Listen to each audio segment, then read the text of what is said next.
Hello friends, आप सभी का स्वागत है आपके अपने यूट्यूब चैनल शॉर्ट्स एकेडमी में। तो फ्रेंड्स, आज हम लोग वायुमंडल से बनने वाले जितने भी प्रश्न हो सकते हैं वो सारे इस वीडियो के माध्यम से कवर करने की कोशिश करेंगे। तो फ्रेंड्स, वायुमंडल एक ऐसा चैप्टर है जिससे काफ़ी क्वेश्चन बनते हैं और आगे बनते भी रहेंगे। तो सारे वो क्वेश्चन हम इस वीडियो के माध्यम से करेंगे, तो आप लोग अंत तक ज़रूर देखिए। और चलिए फ्रेंड्स, स्टार्ट करते हैं। तो यहाँ पे पहला प्रश्न है, पृथ्वी के चारों ओर से घिरे हुए विस्तृत फैलाव को क्या कहते हैं। यानी कि पृथ्वी को जो चारों तरफ से घेरे हुए है उसे क्या कहा जाता है। तो फ्रेंड्स, उसे वायुमंडल या एटमॉस्फेयर कहते हैं। ठीक है, तो इसका जो सही आंसर हो जाएगा वायुमंडल या एटमॉस्फेयर हो जाएगा। और नेक्स्ट क्वेश्चन है यहाँ पे, वायुमंडल की ऊपरी परत के अध्ययन को तथा निचली परत के अध्ययन को क्या कहा जाता है। तो फ्रेंड्स, वायुमंडल के जो ऊपरी परत है उसके अध्ययन को वायु विज्ञान या एरोलॉजी कहते हैं। वहीं जो निचली परत है उसके अध्ययन को मेट्रोलॉजी या जो है ऋतु विज्ञान कहा जाता है। तो अगला प्रश्न ये है, वायुमंडल का कितने प्रतिशत भाग पृथ्वी के सतह से 32 किलोमीटर की ऊंचाई तक स्थित है। तो फ्रेंड्स, वायुमंडल का लगभग 99% भाग जो है 32 किलोमीटर की ऊंचाई तक ही पाया जाता है। अगला प्रश्न ये है, वायुमंडल में सर्वाधिक पाई जाने वाली गैस कौन सी है। तो फ्रेंड्स, वायुमंडल में सर्वाधिक पाई जाने वाली गैस जो है नाइट्रोजन है, जो कि वायुमंडल में लगभग 78.8% के आसपास पाई जाती है। देखिए फ्रेंड्स, ये सारे क्वेश्चन मैंने लूसेंट से पिक किया है। तो लूसेंट में जैसे ही फैक्ट दिया था उसको मैंने क्वेश्चन फॉर्म में कर दिया है यहाँ पे। तो अगला प्रश्न ये, अगर फ्रेंड्स कोई भी प्रॉब्लम होगी तो आप लूसेंट की बुक से चेक कर सकते हैं इसको। तो अगला प्रश्न ये है,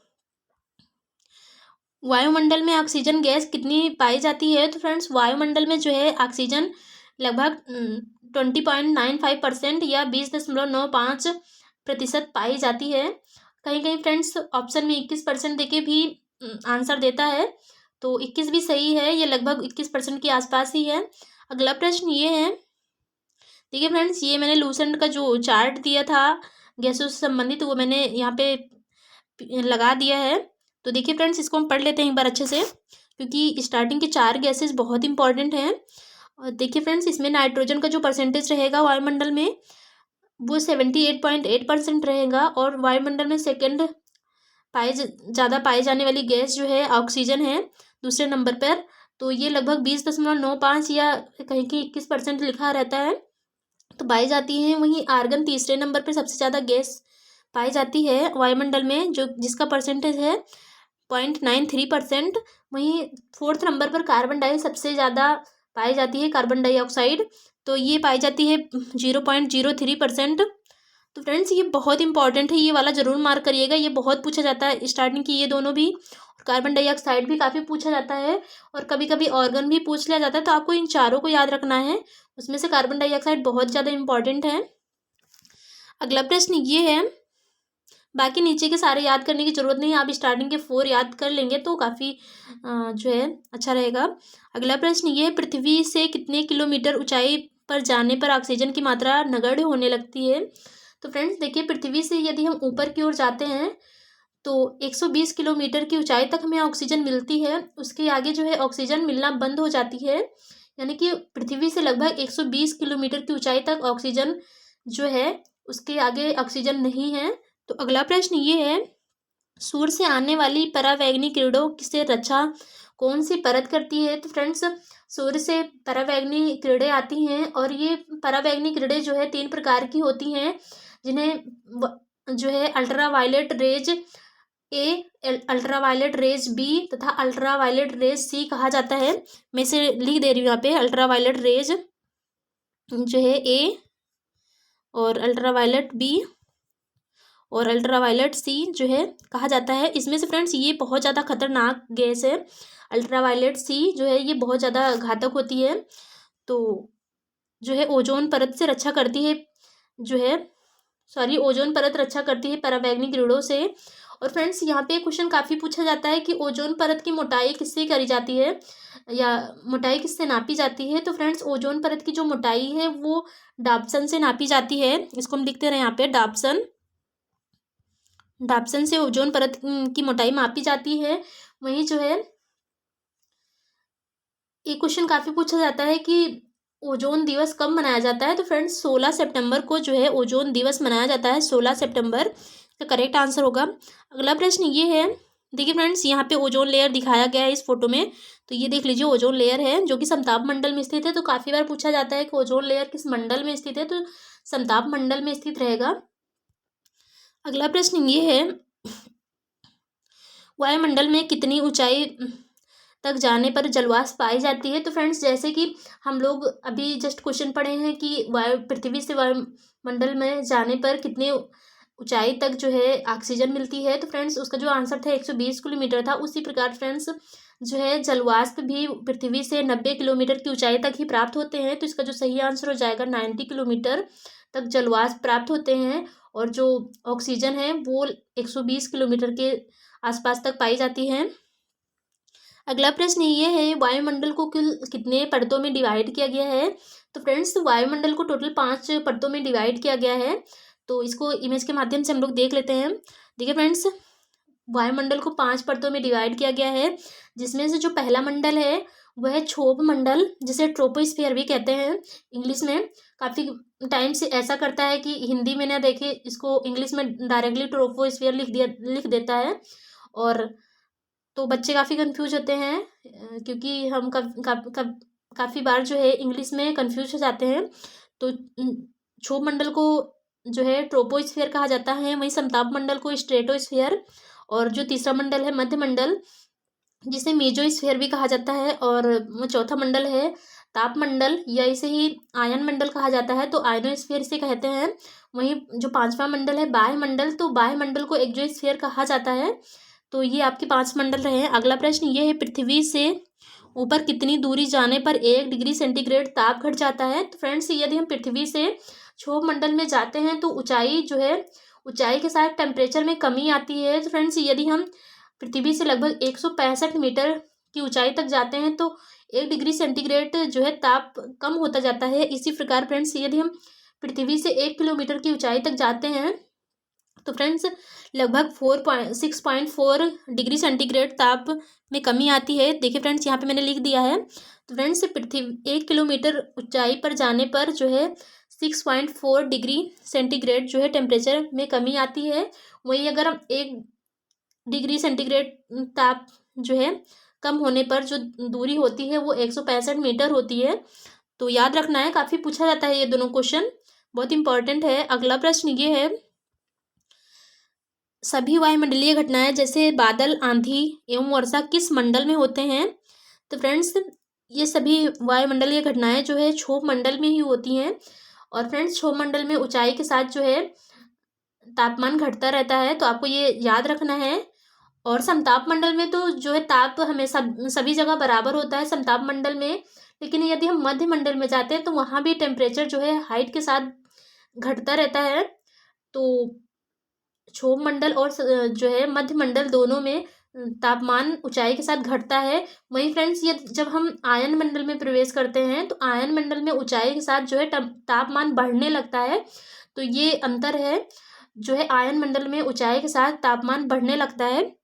तो फ्रेंड्स ये जो क्वेश्चन है कि सभी वायुमंडलीय घटनाएं किस मंडल में होती हैं। तो फ्रेंड्स सभी वायुमंडलीय घटनाएं जो है क्षोभ मंडल या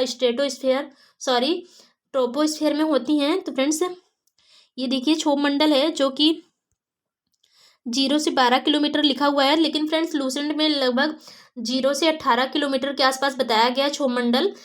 क्षोभ मंडल की जो ऊंचाई है ध्रुवों पर कम होती है, वहीं विषुवत रेखा पर सर्वाधिक होती है। ध्रुवों पर लगभग 8 किलोमीटर के आसपास क्षोभ मंडल की ऊंचाई है, और जो है विषुवत रेखा पर 18 किलोमीटर के आसपास ऊंचाई पाई जाती है।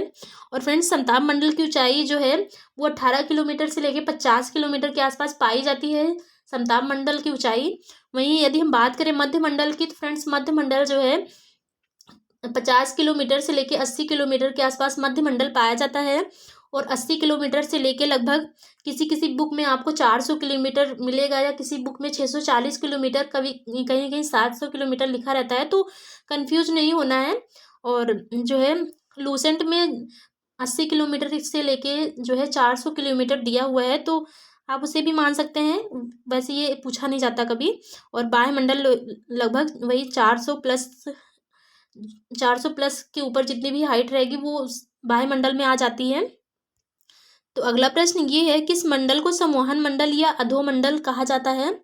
तो फ्रेंड्स यहाँ पे ये इसका को या कर लीजिएगा, किस मंडल को संवहन मंडल या अधोमंडल कहा जाता है? तो फ्रेंड्स क्षोभ मंडल को ही संवहन मंडल या जो है अधोमंडल कहा जाता है। देखिए फ्रेंड्स यहाँ पे फोटो में भी ये दर्शाया गया है कि जितने भी बादल बन रहे हैं ये सब जो है ये सब समताप मंडल में हो रहा है, सॉरी क्षोभ मंडल में हो रहा है ये सारी क्रियाएं। और फ्रेंड्स जो है प्लेन उड़ाने के लिए समताप मंडल एक आदर्श अवस्था समताप मंडल में मिलती है प्लेन उड़ाने के लिए।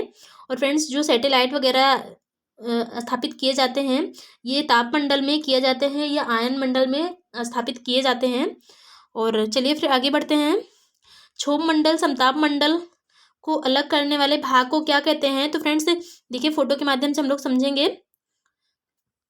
देखिए फ्रेंड्स ये जो है क्षोभ मंडल है और ये समताप मंडल है। तो फ्रेंड्स ये जो एरिया है दिख रहा है आपको जहाँ मैं लाइन ड्रॉ कर रही हूँ, तो फ्रेंड्स ये जो है वो लाइन है जो समताप मंडल तथा क्षोभ मंडल को अलग कर रही है। तो फ्रेंड्स जो समताप मंडल और क्षोभ मंडल को अलग करने वाली लाइन है उसे क्षोभ सीमा कहा जाता है।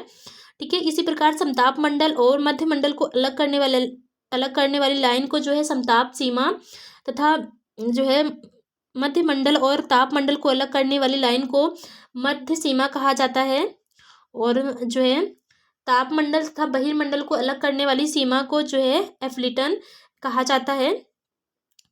अगला प्रश्न ये है, क्षोभ मंडल की ऊंचाई विषुवत रेखा पर तथा ध्रुवों पर कितनी होती है? तो मैंने अभी बताया था फ्रेंड्स, जो क्षोभ मंडल की ऊंचाई विषुवत रेखा पर होती है वो 18 किलोमीटर होती है तथा ध्रुवों पर कम होती है, क्योंकि फ्रेंड्स ध्रुवों पर जो है पृथ्वी चपटी है, इसी वजह से जो है उसकी ऊंचाई कम है, जबकि विषुवत रेखा पर जो है क्षोभ मंडल की ऊंचाई सबसे ज़्यादा पाई जाती है।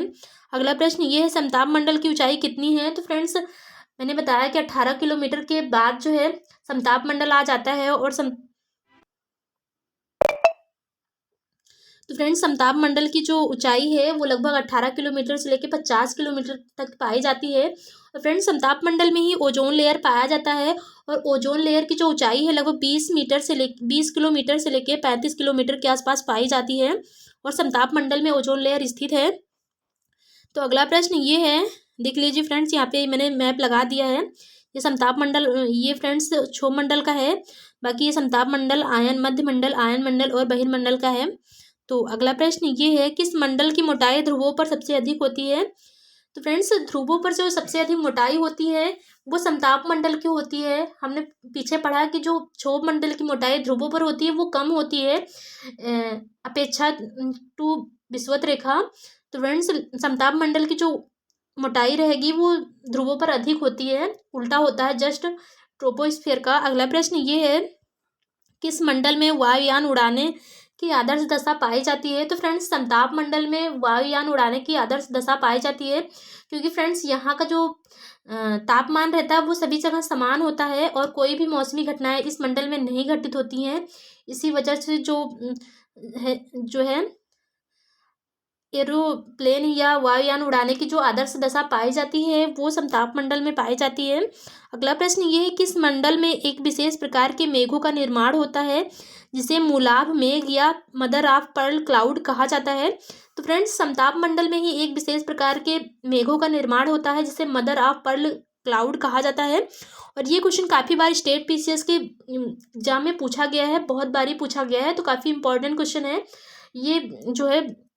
ये बादल जो है समताप मंडल में निर्मित होते हैं जिसे मदर ऑफ पर्ल क्लाउड कहा जाता है।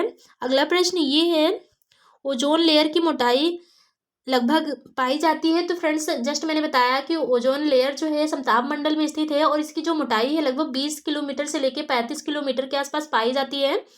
अगला प्रश्न ये है, मध्य मंडल की ऊंचाई कितनी है? तो फ्रेंड्स मध्य मंडल की ऊंचाई लगभग 50 किलोमीटर से लेकर 80 किलोमीटर के आसपास है।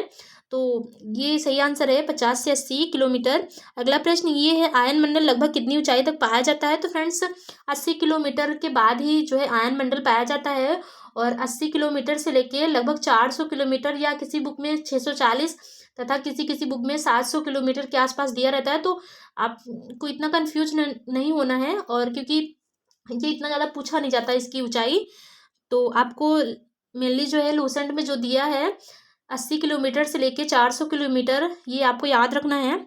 और अगला प्रश्न ये है फ्रेंड्स, किस मंडल में विद्युत आवेशित कण मिलते हैं? तो फ्रेंड्स आयन मंडल में ही, जैसा कि नाम से भी पता चल रहा है कि यहाँ पे आयन्स पाए जाते होंगे, और आयन को ही विद्युत आवेशित कण कहा जाता है। तो फ्रेंड्स जो है आयन मंडल में ही विद्युत आवेशित कण पाए जाते हैं। इसी मंडल को ताप मंडल कहते हैं, क्योंकि फ्रेंड्स इस मंडल में जो है ऊंचाई के साथ जो है तापमान में वृद्धि होने लगती है। अगला प्रश्न ये है, किस मंडल में ऊंचाई बढ़ने के साथ तापमान में वृद्धि शुरू हो जाती है? तो फ्रेंड्स जस्ट मैंने अभी बताया था आयन मंडल में। और अगला प्रश्न ये है, किस मंडल में लॉन्ग रेडियो वेव तथा शॉर्ट रेडियो वेव दोनों परावर्तित हो जाते हैं? तो फ्रेंड्स ये जो है दीर्घ रेडियो तरंगे तथा लॉन्ग रेडियो तरंगे, ये दोनों जो है आयन मंडल में परिवर्तित हो जाती हैं। इसी वजह से टीवी और बाकी सारी चीज़ें जो हैं चला पाना पॉसिबल हुआ है। अगला प्रश्न ये संचार उपग्रह किस मंडल में लगाए जाते हैं? तो फ्रेंड्स संचार उपग्रह जो है आयन मंडल में स्थित होते हैं। तो इसका जो सही आंसर है आयन मंडल हो जाएगा। और अगला प्रश्न ये है, आयन मंडल के ऊपर के भाग को क्या कहते हैं? तो फ्रेंड्स आयन मंडल के ऊपर के भाग को बाह्य मंडल कहा जाता है, यानी कि आयन मंडल के ऊपर बाह्य मंडल पाया जाता है, जिसे एक्सोस्फीयर कहते हैं इंग्लिश में, एक्सोस्फीयर। अगला प्रश्न ये है, वायुमंडल में किन तत्वों की अधिकता पाई जाती है? तो फ्रेंड्स वायुमंडल में जो है, सॉरी फ्रेंड्स यहाँ पे क्वेश्चन दूसरा था कि बाह्य वायुमंडल में, यहाँ पे एक्सोस्फीयर था, बाह्य वायुमंडल में किन तत्वों की अधिकता पाई जाती है? तो यहाँ पे बाह्य वायुमंडल करना है आपको। तो फ्रेंड्स बाह्य वायुमंडल में जो है हाइड्रोजन एवं हीलियम गैस की अधिकता पाई जाती है। तो इसका जो सही आंसर हो जाएगा हाइड्रोजन और हीलियम गैस हो जाएगा। अगला प्रश्न ये है, ऑरोरा बोरियालिस तथा ऑरोरा ऑस्ट्रियालिस का संबंध किस मंडल से है? तो फ्रेंड्स ऑरोरा बोरियालिस तथा ऑरोरा ऑस्ट्रियालिस का संबंध जो है बाह्य मंडल से है। इसका जो सही आंसर हो जाएगा बाह्य मंडल हो जाएगा। और अगला प्रश्न है फ्रेंड्स, सूर्य से पृथ्वी तक पहुंचने वाले सौर विकिरण ऊर्जा को क्या कहते हैं? तो फ्रेंड्स सूर्य से जो पृथ्वी तक पहुंचने वाली सौर विकिरण होती है उसे सूर्य तप कहा जाता है, सूर्य तप। तो इसका जो सही आंसर हो जाएगा सूर्य तप हो जाएगा। अगला प्रश्न ये है, ग्रीन हाउस गैस के लिए कौन सी गैस जिम्मेदार है? तो फ्रेंड्स ग्रीन हाउस गैस के लिए जो जिम्मेदार गैस है कार्बन डाइऑक्साइड है। तो इसका जो सही आंसर हो जाएगा कार्बन डाइऑक्साइड, जलवाष्प, ये सारी गैसें काफ़ी प्रभाव करती हैं ग्रीन हाउस इफेक्ट के लिए। ये काफ़ी मतलब काफ़ी इम्पॉर्टेंट गैस हैं। तो फ्रेंड्स यहाँ पे मैंने कुछ जो है प्रीवियस ईयर क्वेश्चन लगाया है स्क्रीनशॉट लेके, तो मैं चाह रही हूँ उसको भी करा देती हूँ यहाँ पे। तो देखिए फ्रेंड्स यहाँ पे कुछ क्वेश्चन हैं जो कि पिछले एग्जामों में पूछे गए हैं। तो देखिए फ्रेंड्स यहाँ पे पहला क्वेश्चन है, वायुमंडल में सबसे अधिक मात्रा में कौन सी गैस पाई जाती है? तो फ्रेंड्स वायुमंडल में सबसे अधिक मात्रा में जो गैस पाई जाती है वो है नाइट्रोजन। और अगला प्रश्न ये है, निम्न में से कौन सी गैस ग्रीन हाउस इफेक्ट के लिए उत्तरदायी है? तो फ्रेंड्स ग्रीन हाउस इफेक्ट के लिए जो उत्तरदायी गैस है वो कार्बन डाइऑक्साइड है। अगला प्रश्न ये है, भूपृष्ठ से परावर्तित औरक्त विकिरण के अवशोषण द्वारा वायुमंडल के तापमान में वृद्धि की प्रक्रिया को क्या कहते हैं? यानी कि फ्रेंड्स जो पृथ्वी जो औरक्त किरणों को परावर्तित करती है, तो उससे फ्रेंड्स जो वायुमंडल में जो है तापमान वृद्धि हो जाती है, तो इस प्रक्रिया को क्या कहते हैं? तो इसे फ्रेंड्स ग्रीन हाउस इफेक्ट कहा जाता है। मेनली जो है पृथ्वी अपनी जो सूर्य की विकिरण को परावर्तित करती है, तो वो जाके वायुमंडल में अवशोषित कर लिया जाता है धूल कणों के माध्यम से। तो फ्रेंड्स वही जो है गर्मी बढ़ा देता है पृथ्वी पर, तो इसे ग्रीन हाउस इफेक्ट कहा जाता है। इसका जो सही आंसर हो जाएगा ग्रीन हाउस इफेक्ट हो जाएगा। अगला प्रश्न ये है,